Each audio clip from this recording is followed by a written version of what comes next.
Good morning, everybody. It's a beautiful morning again. Our chances of rain develop again this evening. Glad you turned in for the weather report. Uh, I watched the rain, of course. I'm always amazed. I Have you ever thought about this? If it wasn't for about 9 inches average, 6 to 9 inches average of topsoil, and the facts that the sun shines and the rain falls, we would all starve.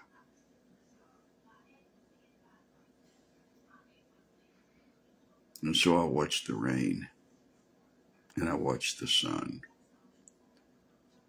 and I look at the ground, and I think that's the trouble with most of us, is that we're separated from the land.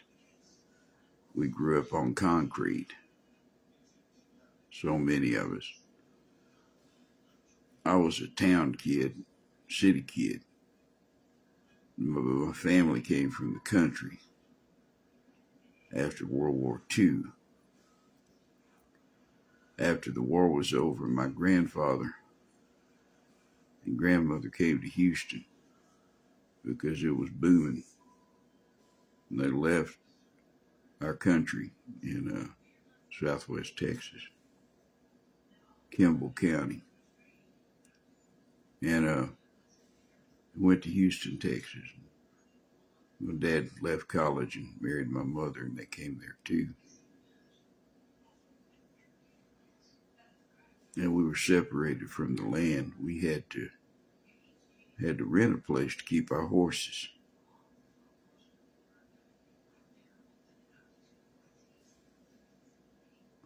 And then after a while, we didn't have any horses. But Dr. Adrian, my partner in crime, he is a very, I would say, avid, people might say avid. Good morning, Margaret. I would say he's obsessive. He works all winter long to get his stuff ready to plant. I mean, he is growing seeds and making plants and stuff in the garage all winter long under special lights, And then he sets them out and grows just bed after bed after bed of potatoes and tomatoes and peppers and broccoli and cabbages and lettuce. He doesn't grow anything he doesn't like, and lots and lots and lots of green beans or purple hull peas or whatever it is that they decide to plant. His hands are in the dirt every day. He's 82 years old. I think that's what's keeping him young. Good morning, Kevin. It's easy to become separated from the land when you live in town. And the beginning of the separation from God sometimes is a separation from the land, because you lose sight that God has provided this method to feed you and me. And so, well, Jimmy, I wouldn't eat a cabbage if it jumped up and kicked me, because I just like steak and hot dogs. Well, those cows and pigs, they, they, they eat what is grown, and then you eat the cow. There would be no cow if they didn't eat the grass. And so, yeah, they live on grains. The livestock live on grains. And then, you know, separate from that narrow, really frighteningly narrow layer of topsoil and take away the rain, take away the sun, we all starve. And God keeps that all together. He holds it together. He made it and he keeps it working. By him all things consist. Colossians explains to us. So, I was going to be talking about the land and the people in it. And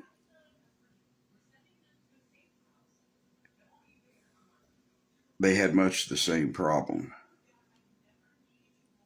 in ancient Israel and in ancient Judah. Good morning, Travis.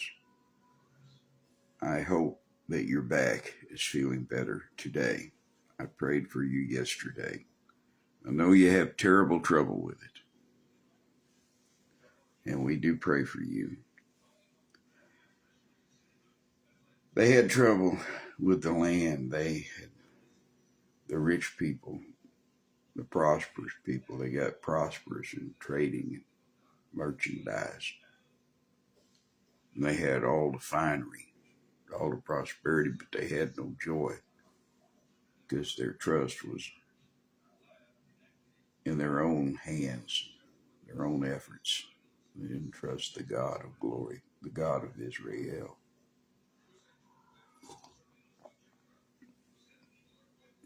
We'll pick up in verse 8 today, but I'll back up to the first of the chapter.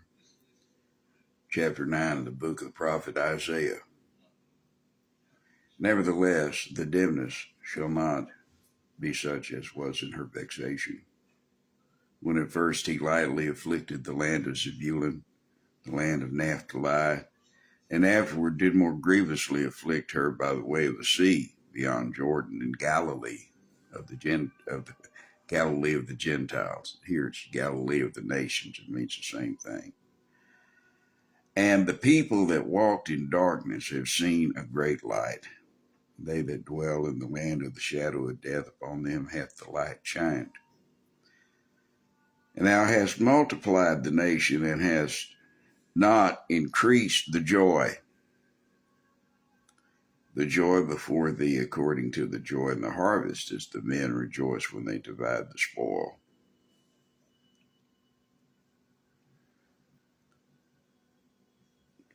You see, the joy is in your great possessions, your great wealth, your great prosperity, and not in the land, not in the land God gave you. For thou hast broken the yoke of his burden and the staff of his shoulder, and the rod of his oppressor, as in the day of Midian. Now Isaiah is talking about how God comes in to end all this. For every battle of the warrior is confused with noise and garments rolled in blood, but this shall be with burning and fuel of fire. People are going to be burning up.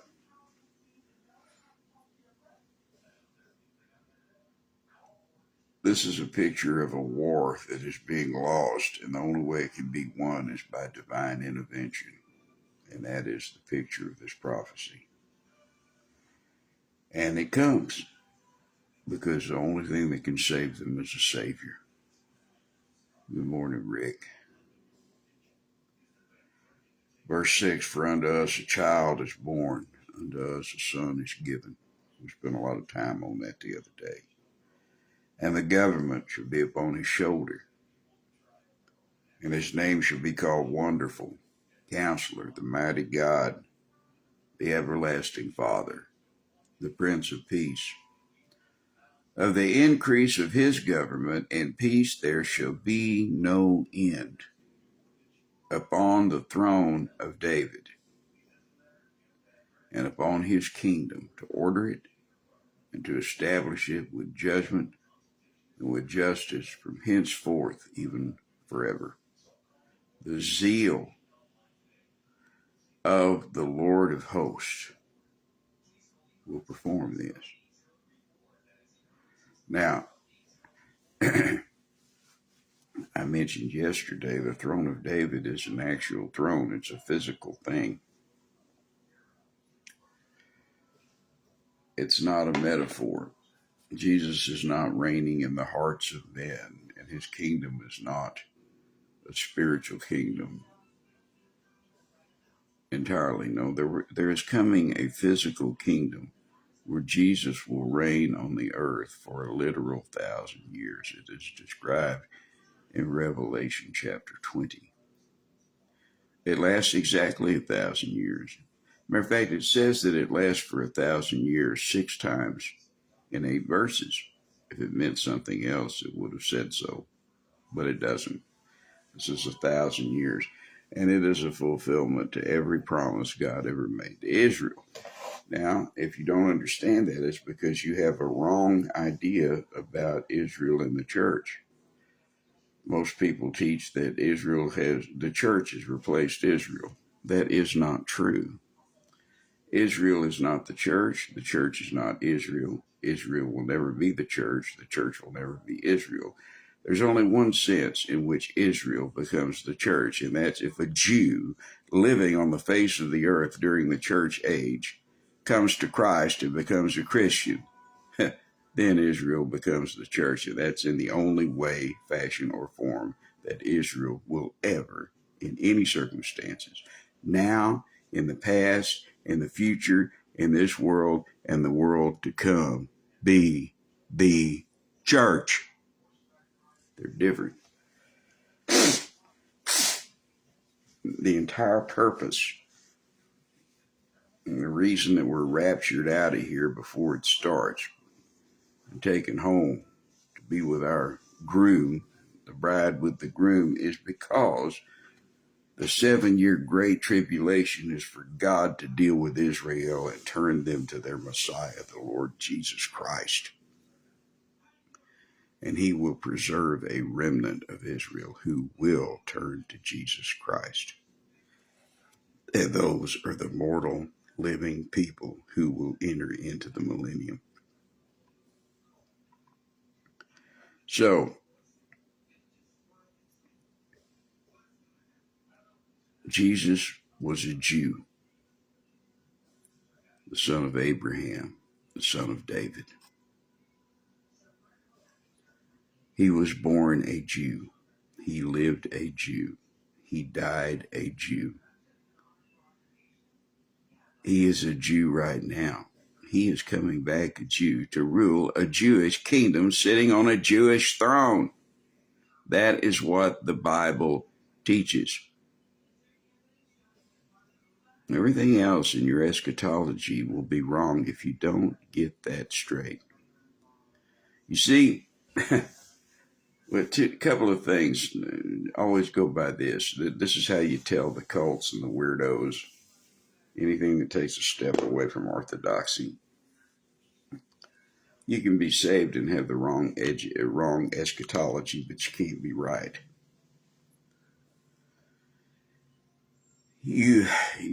If you get Jesus wrong, you can't be saved. That's what's wrong with the cults and all this other stuff. You know, the cults and the clubs and the do-gooders and the social gospel. There's no such thing as a social gospel. There's only a sinner gospel. If you get enough sinners saved, then society will improve. But that's not the goal. The goal is to save souls. Jesus came into the world for 3 reasons. 3 reasons. He came into the world for 3 reasons. Today, our special guest, Elmer Fudd. Hello, Jimmy Howitz. What would you want me to say today? Boy, it's been a long week and it's only Tuesday. I got a funeral this morning. My good friend Bobby Baldridge died, and they're having his service down at the Full Gospel Church this morning, and I need to be there.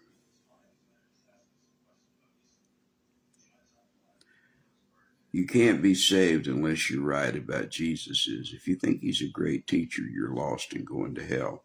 If you think he's a wonderful prophet, you're lost and going to hell. Unless you believe that he is the Son of God and surrender your life to him, you're going to hell.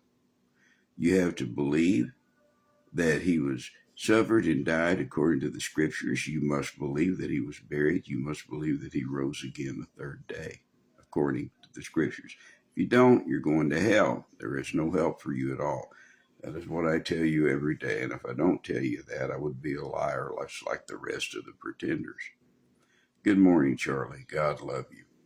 So you can't go to heaven. You can't be saved unless you get Jesus right. But you can't understand prophecy, eschatology. You can't understand the plan of God unless you get Israel right. And unless you get Jesus right, you can't get Israel right. Now, you can get Jesus right and get Israel wrong and still go to heaven. Your eschatology does not send you to heaven or hell. But I just hate for you to go through life being wrong, because you know, if you're wrong about one thing, you get everything else wrong, or many things wrong, because you're in a fog. You don't understand why things happen. And you can't know any of the deeper things of God with the wrong eschatology, because he revealed these things for us to know. Now, we're up to verse 8. Good morning, Charlie, Pastor Susie. God bless you. The Lord sent a word into Jacob, and hath lighted upon Israel. Now that's the northern kingdom. Remember, there was a civil war between Solomon's general Jeroboam and Solomon's son Rehoboam. God gave Judah and Benjamin to the southern kingdom to Rehoboam, and then gave the other 10 tribes to Jeroboam, and he took them north of the Jordan River, in what today is Galilee, Samaria. And there was a kingdom there whose capital was Samaria, and the southern kingdom was Jerusalem. The northern kingdom was called Israel, and the southern kingdom called Judah. It was also called Jacob. It's also called Ephraim. It's because Ephraim was the largest of the 10 tribes that were in the north. The Lord sent a word unto Jacob, and it lighted upon Israel, and all the people shall know. Mike LaCauley. People from high school today, what a deal. I hope all is well. And all the people shall know, even Ephraim, and the inhabitant of Samaria, that say in the pride and stoutness of heart. Now these are people who are getting their butts kicked by the Assyrians.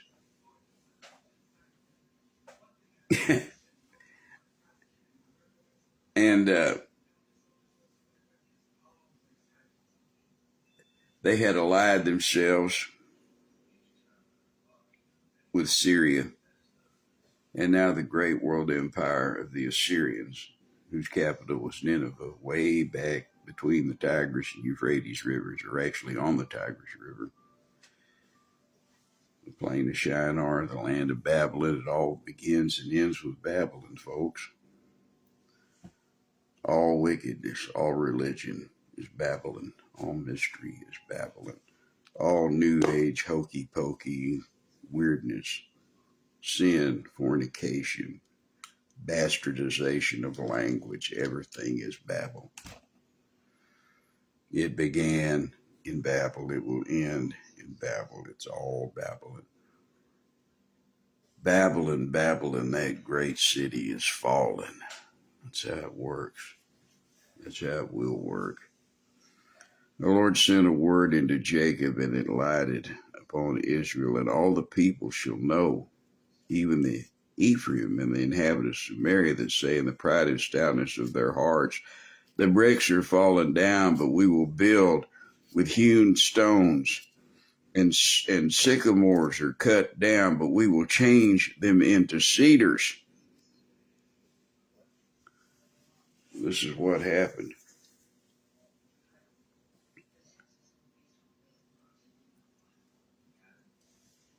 They made an alliance. The northern kingdom of Israel made an alliance with Syria, the country of Syria, whose capital is Damascus. and they were going to invade Israel and fight against Israel. But Assyria, who was coming into dominance as a world empire, invaded Syria, whose capital is Damascus, as opposed to Assyria, who's from the Fertile Crescent, whose capital is Nineveh, like 400 miles away or more. And so they start fighting, and they also begin to invade the northern kingdom of Israel. So they have to let go. And God predicted this through Isaiah in chapter 7, that God said that before, very long, that he's going to bring attackers and invaders into Israel and into Syria, and that all of their plans were going to come to naught. But it wasn't done in a day. As a matter of fact, it took until Hezekiah was about 16, 17 years old, the son of Ahaz, before that completed. But it was already starting during the days of Ahaz, because Isaiah told him not to worry about it, that God was going to take care of it. He even gave him a sign: remember, behold, a virgin shall conceive. Of course, that wasn't a sign for Ahaz, because that was a sign for us, but that's where Isaiah gave the sign. Now, once they started getting whipped by the Assyrians would come and they would take a city, and then they would populate it. They didn't just invade all of Syria and Israel at one time. They came into the borders, and they would take a city here and a city there, and they would assimilate it into Assyria. They'd take people out captive and bring their own people down, all the time bringing more Assyrians, more officials, more soldiers, getting everybody down there to make a final conquest, which in 20 more years would affect Judah itself, and have to be repelled by the Lord when Hezekiah was king, when he was a grown man. So Israel gets attacked, the land of Ephraim, with the capital of Samaria. They say, in the pride of their and hardness of their heart, the stoutness of heart, the hardness of heart. It says, the bricks are fallen down, but we will build with hewn stone. They had built buildings with bricks and mud and slime they had for mortar, just like they built the Tower of Babel. And that's what people did. That's why they built most buildings. That's why most of those buildings are built today. They've got sand and straw, dirt and straw and water, and they let the bricks dry in the sun, and then they put them together, and that's how they build their houses. So after some attacks of the Assyrian army on these outer outposts, instead of repenting and turning to God and asking God for help, no, they were they were multiplied. They were not increased in their joy. They were in love with they thought they could do anything. They had such great wealth. Israel did. It said, well, the bricks are falling down, but we will build with hewn stones. Like Solomon built the temple, like the pyramids were built. So we're gonna have these great stones. We don't care about the bricks. We'll clean all that away. The Assyrians knocked down, the Assyrian army knocked down our walls and our houses, but we'll build new. We'll chase them out of there, and we'll build. We won't build brick houses. We'll build hewn stone, cut stone houses, like giant granite things, It's pride. It's in the pride and the stoutness of the heart, said, the bricks are falling down, but we will build with hewn stones. That's kind of like Jonathan Cahn talked about. He used this verse when he talked about the aftermath of 2001, September 11. which was the beginning of punitive judgment for the United States, our punishment judgments. God has been punishing us, of course. Now he's destroying us because the wrath judgments have begun. Um, the He said that's what happened in New York City, there at Ground Zero. This says, well, you know, we're going to build it back even better. We're going to build our towers. We'll rebuild everything. Everything will be beautiful again. It'll be better than it was before. And they might as well have been saying the bricks are falling down, but we will build with hewn stones. We're going to take better stuff and build it. We're going to be richer and more mighty than we were. We're going to pretend that the destruction of the Twin Towers and that downtown section of Manhattan and the 3,000 plus people that were killed, we're going to pretend that never happened. We're just going to build back better. We'll pave it all over. We'll build something else that they can blow up.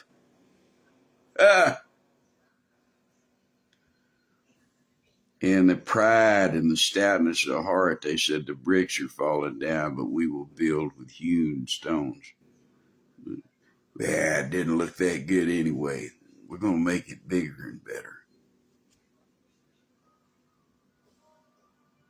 Now, I'm not hurt. Never laid a hand on me. Bam, bam, bam. You missed. Bam. You missed.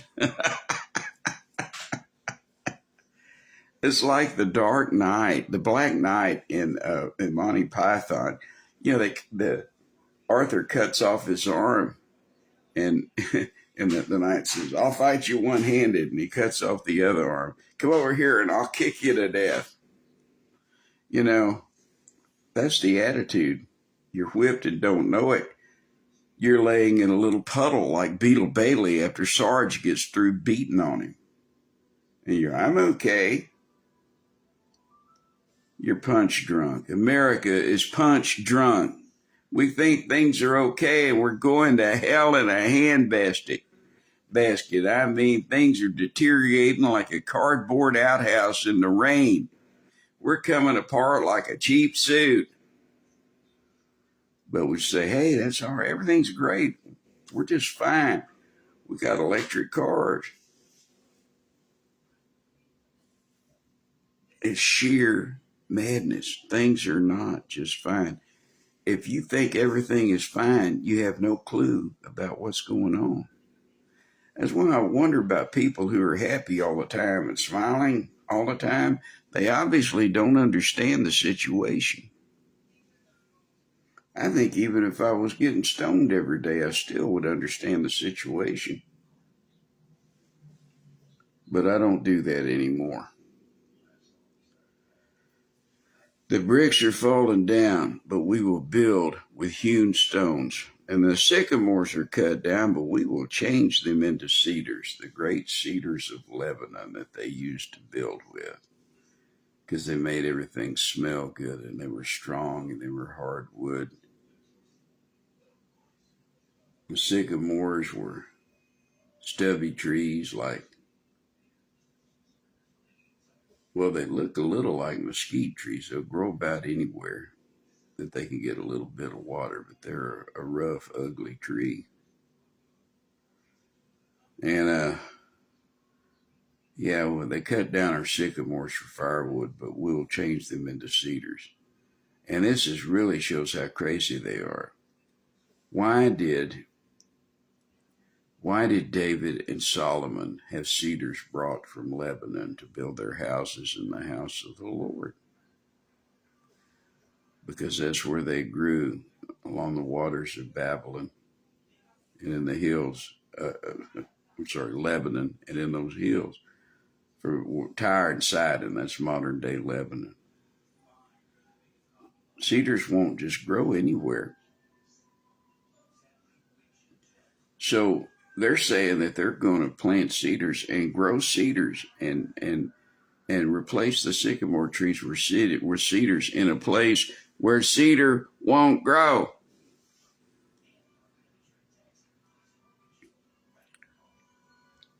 There you go. Well, what they're saying is we're going to do the impossible. We don't care how bad we got our butt kicked. We don't care how bad it's going to get. We're just going to do everything bigger and better. And we're also going to do impossible things that nobody could do.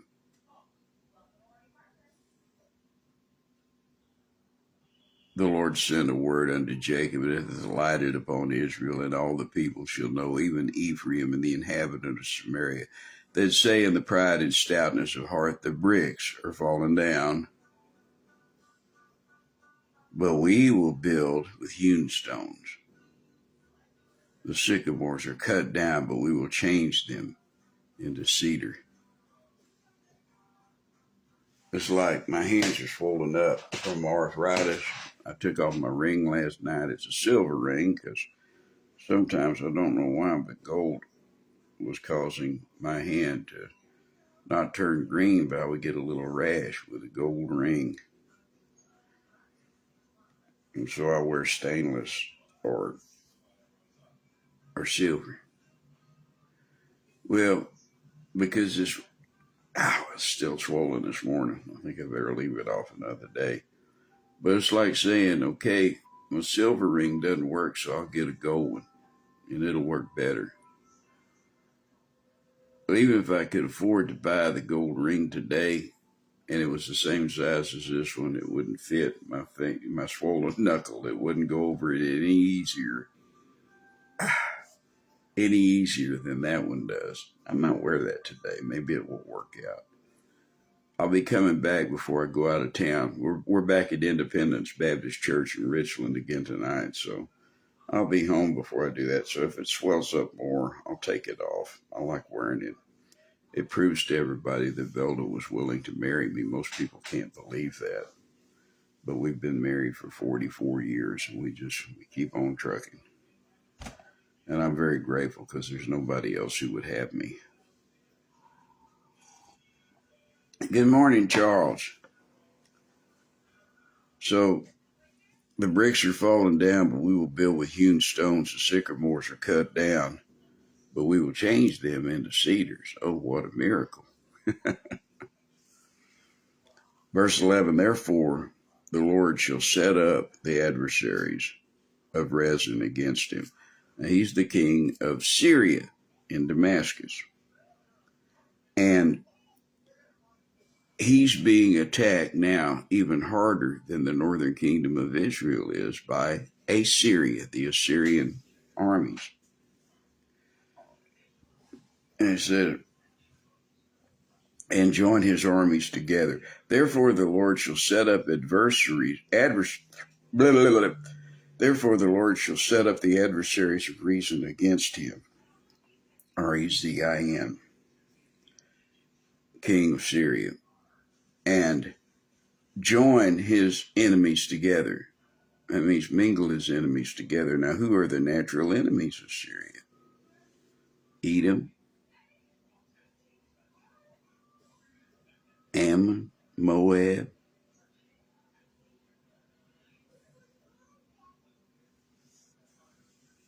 many of the different tribes in Arabia, the people of modern-day Turkey, which was called Anatolia back then.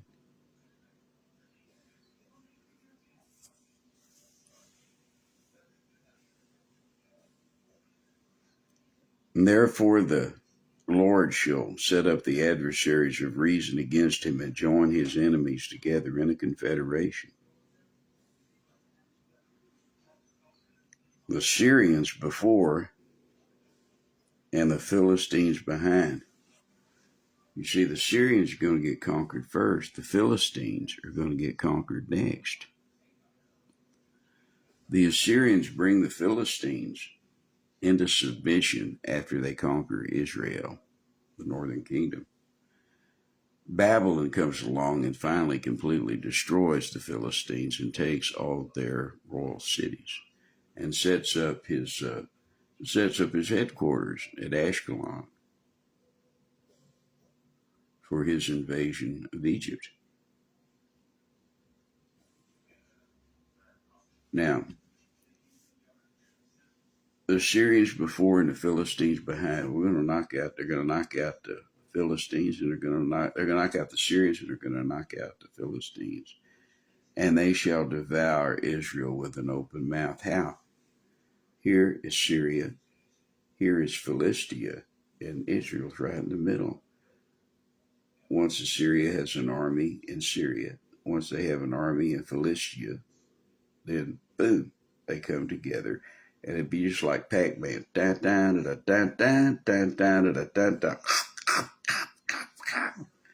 And they just eat them up, throw them in the pan. Yeah, that's it, man. The Syrians before and the Philistines behind, and they shall devour Israel with an open mouth. I'm going to destroy Israel, and I'm going to use their enemies and their friends and allies alike to destroy them. That's what this says. For all this, his anger, whose anger? God's. For all this, his anger is not turned away, but his hand is stretched out still. He's not stretching out his hand for them to take it and be pulled out of their situation. The hand is stretched out in judgment, like I'm sending a lightning bolt on your head. Kablam!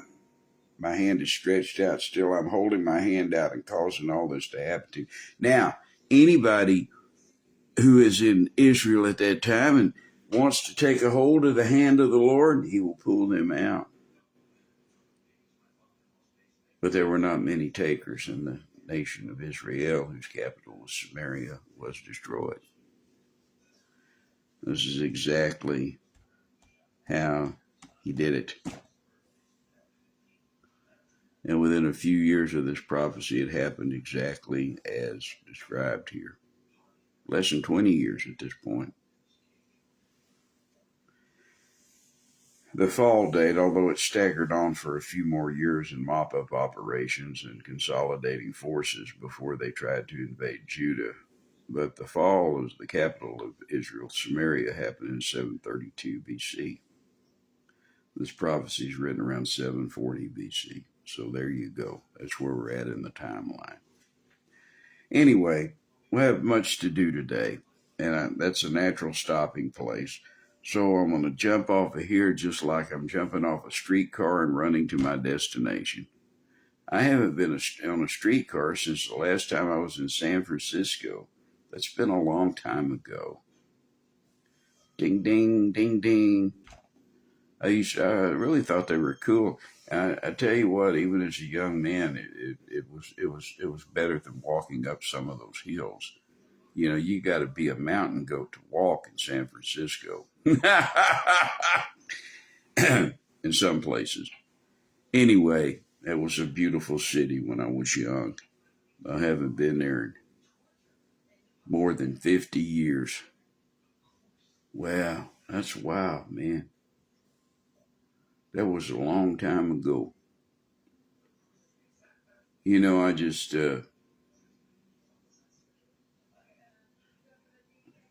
saw a meme that said, well, it was 1975 and I wasn't paying attention, and here I am. I think that's what happened to me. Well, we're going to stop there for today. For all this, his anger is not turned away, but his hand is stretched out still. He is still judging Israel because they refuse to quit trusting in their prosperity and refuse to trust in him.